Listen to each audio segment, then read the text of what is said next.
Hello friends, today I'm going to talk about institutional racism. Yay!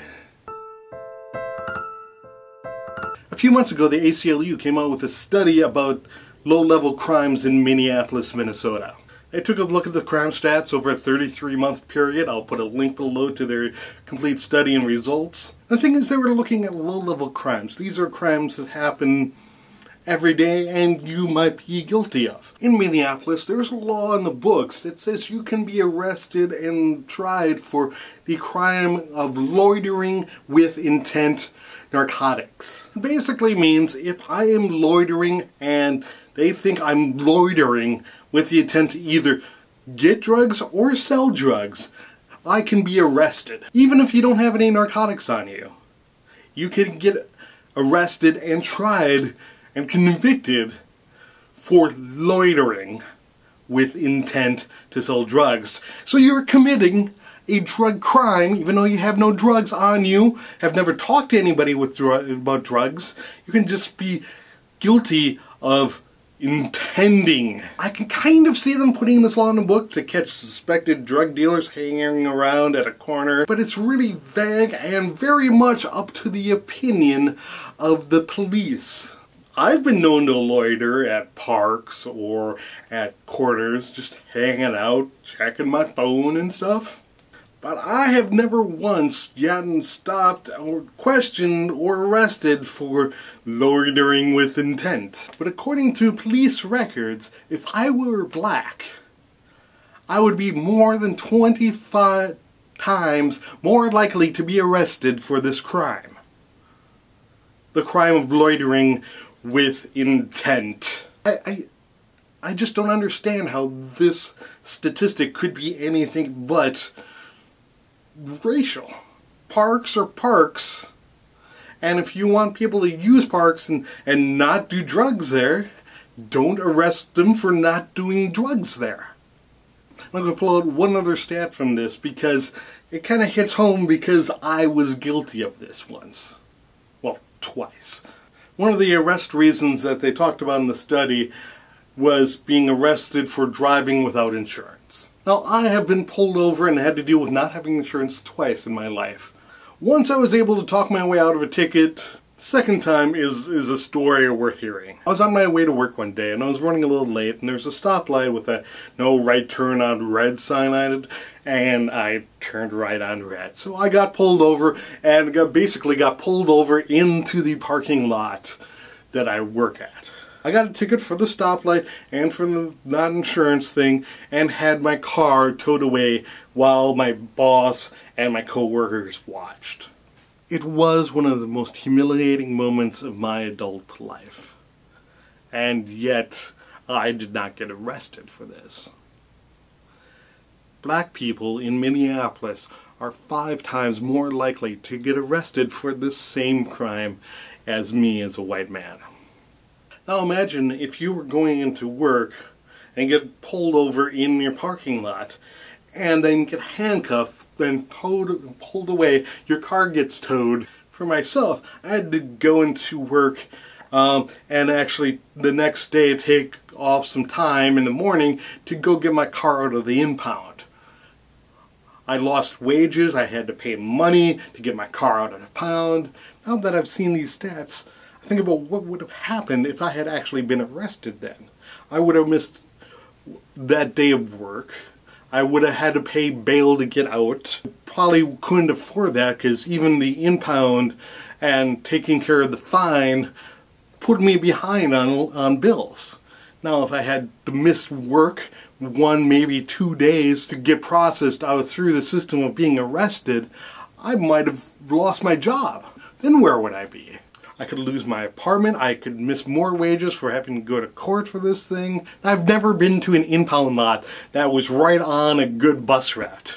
Now, if I were a black man, I would have been 5 times more likely to either be arrested for that same incident or several times more likely to be pulled over in the resulting action of being pulled over. You get 5 times more likely to end up in jail for not having insurance. You may question whether it's really about race or not. Let me point out something else that this ACLU study did. They took a look at arrests after being pulled over. So you're in a car and you get pulled over and then end up arrested. And there's a big racial disparity there. But they did not just look at that. They also broke down every arrest at the hour that it was happened in. Generally at night, blacks were like 2 to 4 times, depending on the hour, more likely to be arrested after being pulled over than white people. Now that 2 to 4 multiplier during the day actually jumps up to 6, 8, even 10 times as many arrests. Now why would blacks be more likely than whites to be arrested during the day? You know what happens during the day? You can identify what the race of the driver is a whole lot easier. I really racked my brain about this and tried to think of another thing that could cause this, and I couldn't. Blacks are pulled over and arrested during the day more often than at night because you can identify who they are. And what people forget about when they look at these stats is that it's not just an incident that happens once, especially with these low-level crimes. It's an incident, and then you end up in jail, and you miss work, and then you have to pay bail money. What if you can't do bail money, and you end up you have to plead guilty to get out of jail so you can get back to work so you can feed your family. And now you have to get your car out of the impound a couple of days later, and they add more money each day. It just adds up and keeps piling up, and it holds you back because you can't get ahead if you have to keep paying and losing wages and paying and losing wages, missing time, losing jobs. It's a vicious cycle. And when people talk about institutional racism, and it's not only the fact that, 25 times more likely to get arrested for loitering with intent, it is the result of being arrested for loitering with intent, meaning that you miss work, you have to pay fines, you have to show up in court, and if you miss one of those, oh my God, you're going to be spending more time in jail. And it holds you back because you can never get ahead. And now you have a record which holds you back so you can never get ahead. That is institutional racism.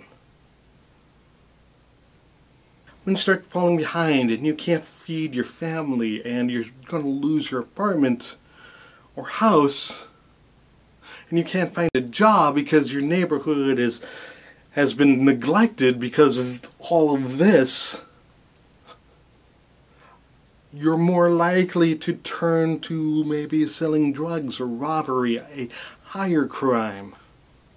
I think back to that time when I could have easily been thrown in jail for not having insurance on my car, to maybe not being able to get my car to pound because I need to pay bail to get back to work, and hopefully I'd be able to pay rent, but I might have lost my car completely. I think back to the times when I looked like a drug-using hippie, and as a white person, I had never once got stopped by cops for drugs. I've got stopped by other people asking me for drugs, but never a cop ever stopped me on suspicion of drugs. And somebody who is black in Minneapolis is 25 times more likely to be arrested for loitering with intent. I just hope that one day we can end this. But first, we need to understand and accept that it's happening. So take another look at what's going on in your town. Listen to the people who are trying to get their voices heard, because I'm sure they will have stories that you have not heard that deserve to be. Thank you for watching. My name's Toby Sterling. You can contact me in the comments below, like, share, or contact me on Twitter. I would love to hear your story.